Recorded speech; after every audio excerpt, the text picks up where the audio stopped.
Assalamualaikum warahmatullahi wabarakatuh. Salam sejahtera untuk kita semua.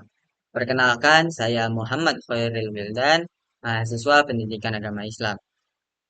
Pada video ini, saya akan membahas kasus cloning dan rekayasa genetik dari sudut pandang filsafat ilmu, khususnya dari aspek ontologi, epistemologi, dan aksiologi, serta bagaimana mengintegrasikan perspektif agama dalam diskusi ilmiah. Bayangkan, di sebuah universitas terkemuka, sekelompok ilmuwan berhasil menciptakan teknologi cloning dan rekayasa genetik yang memungkinkan penciptaan makhluk baru dengan karakteristik yang diinginkan. Penemuan ini disambut antusias oleh para ilmuwan dan industri bioteknologi, namun juga memicu perdebatan moral di antara masyarakat dan pemimpin agama.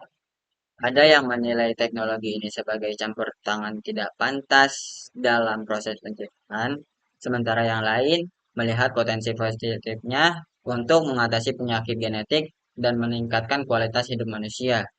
Mari kita mulai bahas dari aspek ontologinya. Ontologi membahas hakikat dan esensi makhluk hasil cloning. Pertanyaan utamanya, apa sebenarnya makhluk hasil cloning itu? Apakah mereka setara dengan makhluk alami? Dari sudut pandang biologi, makhluk hasil cloning memiliki DNA dan fungsi tubuh yang sama dengan makhluk alami. Namun, secara filsafat agama, status ontologis makhluk cloning sering dipertanyakan. Apakah mereka memiliki jiwa, hak, dan martabat yang sama? Cloning menantang pemahaman tradisional tentang penciptaan, identitas, dan kodrat makhluk hidup. Analisis ontologi ini penting sebagai pertimbangan etika dan kebijakan penggunaan teknologi cloning. Selanjutnya kita masuk ke aspek epistemologi. Epistemologi membahas bagaimana pengetahuan tentang cloning diperoleh dan divalidasi.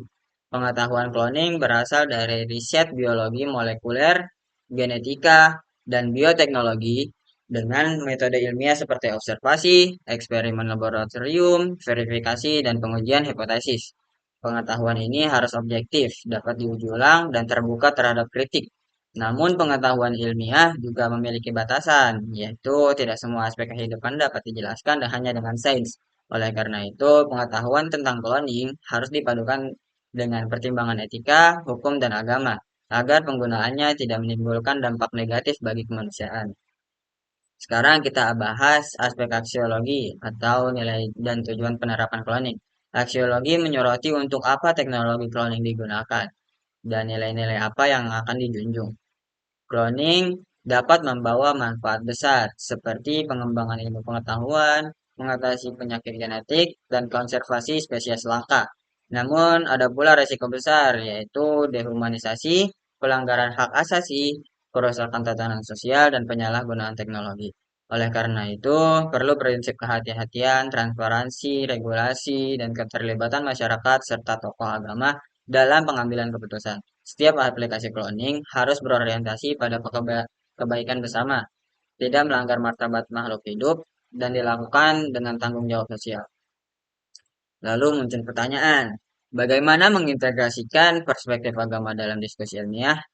Sebagai jawabannya, yang pertama melalui dialog interdisipliner antara ilmuwan dan pemuka agama untuk saling memahami dasar pijakan masing-masing. Kedua, yaitu melalui bioetika sebagai jembatan antara sains dan moral dengan kode etik dan regulasi yang melibatkan tokoh agama. Yang ketiga, prinsip kehati-hatian dan tanggung jawab sosial harus diutamakan sebelum teknologi diterapkan secara luas.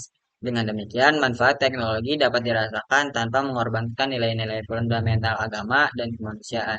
Integrasi perspektif agama dalam diskusi ilmiah ini sangat penting agar perkembangan teknologi cloning dan rekayasa genetik tidak hanya berorientasi pada kemajuan sains, tetapi juga tetap berpijak pada nilai-nilai moral, etika, dan spiritual yang hidup dalam masyarakat.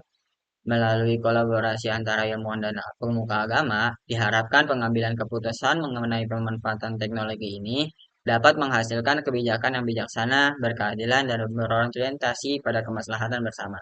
Sebagai penutup, kasus cloning dan rekayasa genetik menunjukkan bahwa kemajuan ilmu pengetahuan selalu membawa tantangan etis, moral, dan spiritual yang kompleks. Melalui pendekatan filsafat ilmu, yakni analisis ontologi, epistemologi, dan aksiologi, kita dapat menilai penemuan ini secara lebih mendalam, tidak hanya dari sisi ilmiah, tetapi juga dari sisi kemanusiaan dan nilai-nilai luhur masyarakat. Perbedaan pandangan antara ilmuwan dan pemuka agama menegaskan pentingnya dialog antara dan integrasi kedua perspektif agar setiap kebijakan dan pemanfaatan teknologi benar-benar berpihak pada kemaslahatan bersama.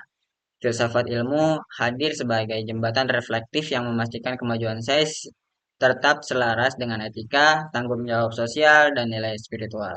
Dengan demikian, kita diingatkan bahwa kemajuan teknologi harus selalu dikawal oleh kebijaksanaan, kehati-hatian, dan penghormatan terhadap martabat manusia. Semoga analisis ini berdapat menjadi kontribusi kecil dalam membangun masa depan yang lebih adil, beradab, dan harmonis antara sains dan iman. Terima kasih, cukup sekian dari saya. Wassalamualaikum warahmatullahi wabarakatuh.